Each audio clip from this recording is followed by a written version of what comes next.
Assalamualaikum warahmatullahi wabarakatuh. Jumpa kembali dengan Gus Win.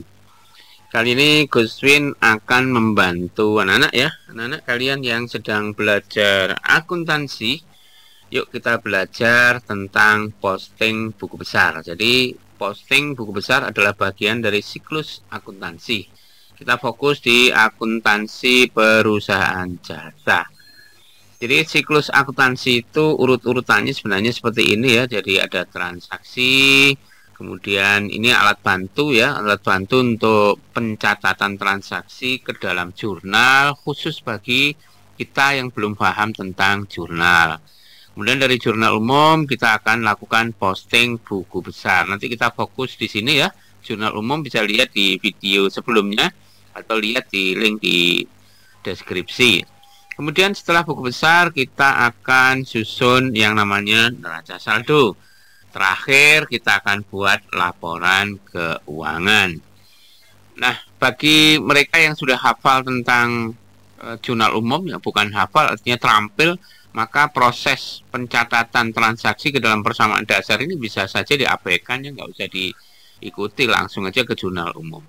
Kita kupas dulu tentang buku besar. Buku besar itu pada dasarnya adalah catatan penting ya, catatan penting dari satu proses di siklus akuntansi, karena di sini prosesnya adalah proses pengikhtisaran. Setiap akun akan dikelompokkan sesuai jenisnya masing-masing ya. Yang harta yang terdiri dari kas, piutang, perlengkapan dan seterusnya, dia akan kumpul pada satu buku besar tersendiri ya, buku besar atau ada yang nyebut di sini general ledger ya. Semuanya akan dikumpulkan. Dan pencatatan dalam buku besar nanti juga harus kronologis ya, artinya harus urut. Nggak boleh tanggalnya itu dibolak-balik seenak sendiri, nggak boleh ya, jadi urut. Jadi buku besar ini ada aset ya, kelompok harta, kemudian utang dan modal.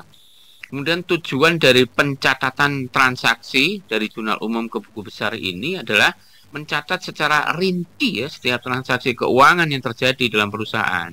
Ini nanti akan memudahkan kita pada saat penyusunan laporan keuangan. Jadi kalau masih dalam bentuk jurnal kan campur, di situ ada kas, ada piutang, macam-macam kan. Nah, disinilah akan dipilah-pilah. Nah, bagaimanakah bentuk dari tabel-tabel buku besar itu sebenarnya? Kita intip sejenak ya, kita tengok sejenak bahwa buku besar itu modelnya banyak banget ya. Ada yang paling sederhana, yang paling sederhananya itu bentuknya adalah bentuk T account. Isinya cuma seperti ini ya. Posisi debit, kredit, yang tengah-tengah nama akun gitu saja. Ya, saya akan coba tunjukkan contoh datanya seperti ini. Ini yang bentuk T. Nah, seperti ini saja. Jadi sisi kiri itu posisi debit, isinya hanya tanggal dan nilai saja. Ini judul akunnya ya. Kemudian sisi kanannya kredit, isinya tanggal sama jumlahnya. Kemudian sisi debit kredit akan dibuat jumlahnya sama jika ada selisih. Selisih inilah yang disebut saldo.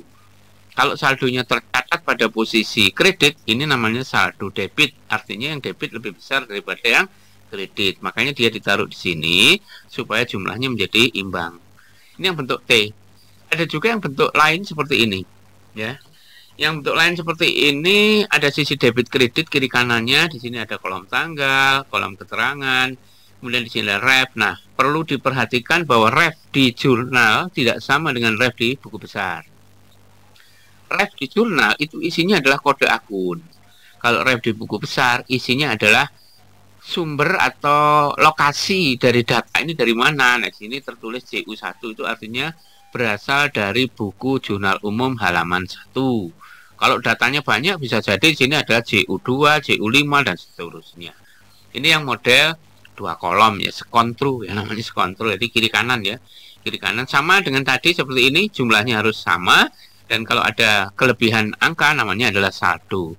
Jika saldo ditaruh di kredit berarti namanya adalah saldo debit ya. Kemudian bentuk yang lain adalah seperti ini. Yang ini juga sama ya, penulisannya harus kronologis, tanggalnya urut. Dan di sini saldo debit kreditnya ditulis secara manual begini, ditulis DK, DK, DK. Ya, seperti ini saldo pertama ya, ada transaksi posisi debit. Kemudian ada transaksi kedua posisi kredit. Maka saldonya akan tertulis debit atau kredit bergantung pada jumlah ini. Karena ini jumlah saldo debit ketemu kredit kan dikurang. nilainya menjadi sekian. Karena bersaldo yang debit, berarti saldonya masih saldo debit. Begitu seterusnya. Ya. Kemudian yang terakhir, nah ini ya saya lebih suka yang ini. Yang ini adalah model buku besar yang menurut saya lengkap ini ya, enak ya, mudah diisi. Kronologis tanggalnya ya, kemudian keterangan, kemudian asalnya dari mana datanya, dan di sini transaksi pertama debit, langsung saldo debit. Ketika ada transaksi kredit, maka ini langsung dikurangkan, nilainya muncul sini, kurangkan nilai sini. Kalau misalnya ada transaksi di posisi debit, maka kalau posisinya sama itu ditambahkan. Jadi kalau debit ketemu debit ya ditambahkan, kredit ketemu kredit ya ditambahkan. Begitu ya. Ini adalah contoh atau model-model dari tabel buku besar. Bagaimana proses pencatatannya? Kita coba langsung praktekkan ya. Kita praktekkan. Kita akan berangkat langsung dari awal saja supaya kita lebih paham ya proses tahap-tahapannya.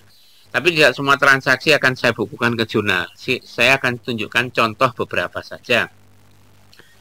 Ini contoh transaksi yang pernah kita buat ketika kita membahas materi tentang persamaan dasar akuntansi. Nah, di sini ada sejumlah transaksi ya, tanggal 1 sampai tanggal 30. Kita akan catat ke dalam tabel persamaan dasar, kemudian kita jurnal. Misalnya transaksi tanggal 1, di sini jelas ada kas masuk, ada perlengkapan dan peralatan, kemudian ada ekuitas atau modal. Jadi tanggal 1 itu kalau dicatat di tabel persamaan kan begini, kas nambah, kemudian perlengkapan nambah, peralatan nambah, modalnya nambah. Kemudian kita beri keterangan. Dan di sini termasuk modal awal. Lanjut, kita akan susun jurnal. Jurnalnya seperti ini. Nah, dari jurnal inilah kita akan lakukan posting ke buku besar. Caranya sangat mudah, anak-anak ya. Jadi, kalau memposting itu sebenarnya kita cuma memindahkan saja, memindahkan data sesuai tempat. Karena tempatnya atau posisinya itu debit, maka kita akan pindahkan dia juga ke debit. Kalau dia posisinya kredit, ya dia kita taruh kredit. Ditempatkan kepada akun masing-masing. Kas ya kas, perlengkapan, perlengkapan. Baik, kita akan mulai kas.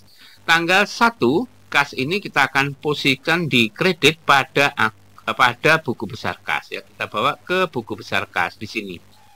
Maka kita akan catat tanggal 1. Kemudian di sini berasal dari jurnal umum halaman 1.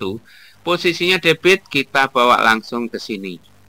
Ya. Terus kita lihat di sini ada perlengkapan juga posisi debit, maka kita bawa dia ke akun perlengkapan. Kita bawa ke sini perlengkapan.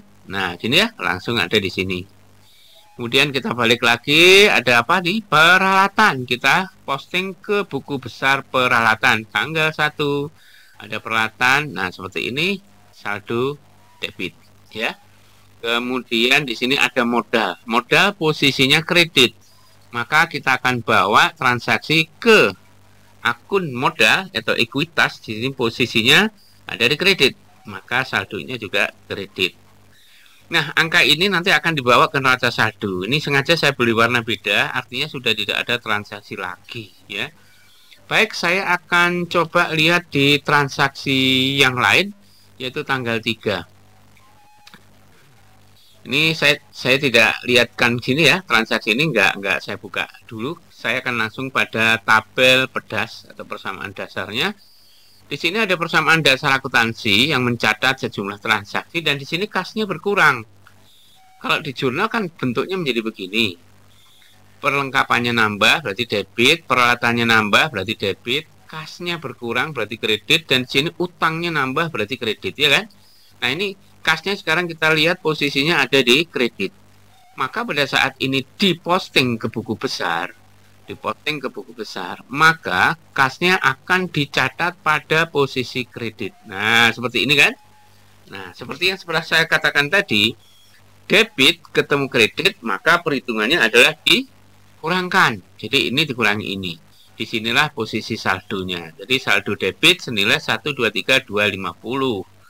Kemudian di sini ada peralatan ya. Peralatannya di sini nambah. Di sini peralatannya nambah.